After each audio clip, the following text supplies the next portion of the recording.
Reliance குழும தலைவர் முகேஷ் அம்பானியின் மகன் ஆனந்த் அம்பானிக்கும் ராதிகா மர்ச்சன்ட்டுக்கும் திருமணம் நிச்சயமாகியுள்ளது. இவர்களது திருமணம் வரும் ஜூலை 12ஆம் தேதி நடைபெற உள்ளது. திருமணத்திற்கு முந்தைய கொண்டாட்டங்கள் குஜராத் மாநிலம் ஜாம்நகரில் கடந்த மார்ச் 1ஆம் தேதி தொடங்கி 3ஆம் தேதி வரை நடைபெற்றது. இந்த திருமண விழாவில் மைக்ரோசாப்ட் நிறுவனர் பில் கேட்ஸ், மேடா நிறுவனங்களின் தலைவர் மார்க் சுகர்பெர்க், அமெரிக்கா முன்னாள் அதிபர் டொனால்ட் டிரம்பின் மகள் என சர்வதேச அளவிலான விஐபிகள் பலரும் பங்கேற்றனர். அதோடு பாலிவுட் திரை நட்சத்திரங்கள், கிரிக்கெட் வீரர்கள் சச்சின், டோனி உள்பட பலரும் பங்கேற்றனர். திருமணத்திற்கு முந்தைய நாள் கொண்டாட்டங்கள் 3 நாட்களை களை கட்டியது.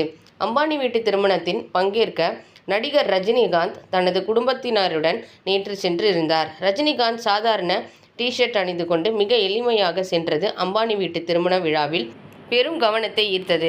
இதனிடையே